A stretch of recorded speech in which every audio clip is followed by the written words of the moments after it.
महाभारत में अगर खलनायक यानी उन व्यक्तियों की बात हो जिनके कारण ये युद्ध हुआ तो दुर्योधन और शकुनी का नाम ही सबसे पहले लिया जाता है।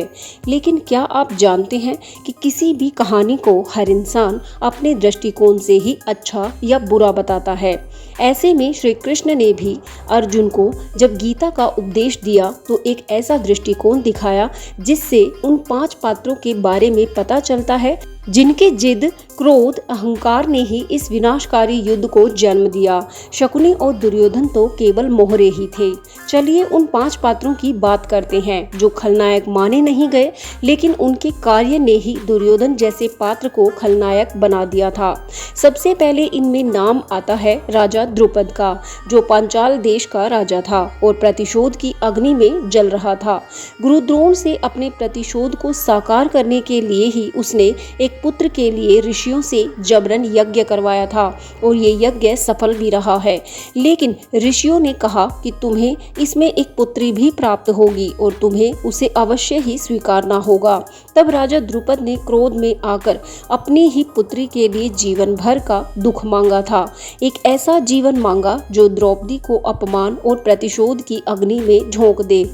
और जब यह श्राप फलीभूत हुआ तो द्रौपदी को चीरहरण जैसा अपमान, वन में भटकना और एक रानी होते हुए भी सेविका बनकर रहना जैसी पीड़ाएं सहन करनी पड़ी थी और महाभारत युद्ध जैसा विध्वंस देखना पड़ा जिसमें उसके ही पुत्रों की बलि दे दी गई थी। और दूसरे नंबर पर भीष्म पितामह आते हैं, जिन्होंने अपने ही पिता की इच्छा पूर्ति के लिए, अपनी पितृभक्ति के लिए अपना जीवन समर्पित कर दिया और 2-2 अटल प्रतिज्ञाएं लेकर अपने साथ साथ हस्तिनापुर के भविष्य को भी बदल दिया था। भीष्म पितामह ने कौन सी 2 प्रतिज्ञाएं ली थी, आप कमेंट बॉक्स में जरूर बताएं। इसके अलावा भीष्म ने गांधारी और धृतराष्ट्र का भी जबरन विवाह करवाया था और शकुनी ने इसी अन्याय और बदले की भावना के कारण दुर्योधन को मोहरा बनाते हुए हस्तिनापुर की नींव को खोखला करना शुरू कर दिया था। आगे चलकर जब सभा में द्रौपदी का अपमान हो रहा था तब पितामह ने मौन रहकर उस युद्ध का बिगुल पहले ही बजा दिया था, जो आगे चलकर उनकी इन प्रतिज्ञाओं पर भी भारी पड़ गया था।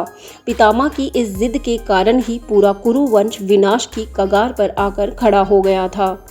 चलिए महाभारत के उस तीसरे पात्र की बात करते हैं जो धर्म की राह पर होते हुए भी एक गलत कदम उठा बैठे थे, जिनका नाम था धर्मराज युधिष्ठिर।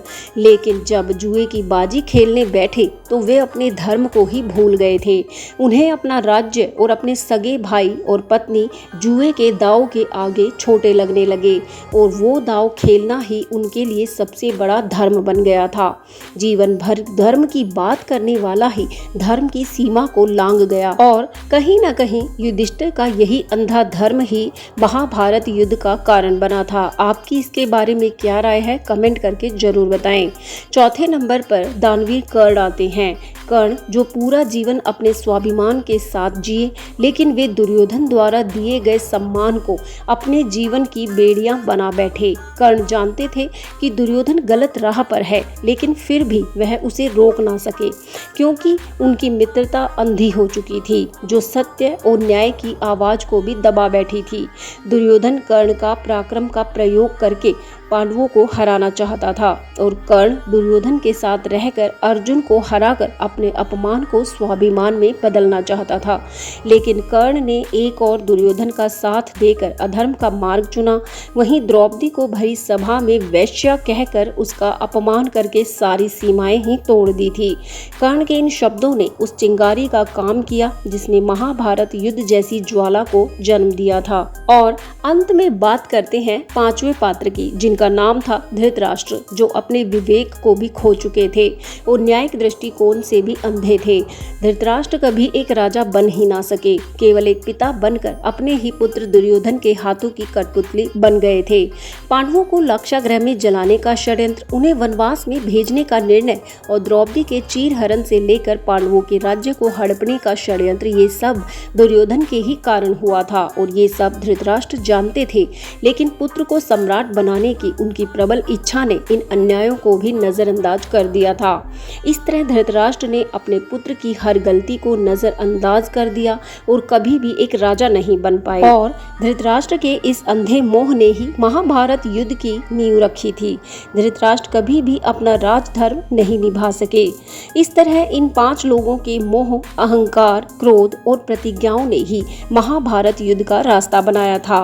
और इन सब के अलावा भी एक और महत्वपूर्ण स्त्री पात्र जो इस युद्ध को होने से रोक सकती थी, वो थी धृतराष्ट्र की पत्नी गांधारी, जिसने पति धर्म निभाने के लिए आंखों पर पट्टी बांध ली थी, जिसके कारण वह अपने पुत्र को गलत राह पर जाने से ना रोक सकी और वास्तविक भूमिका नहीं निभा पाई।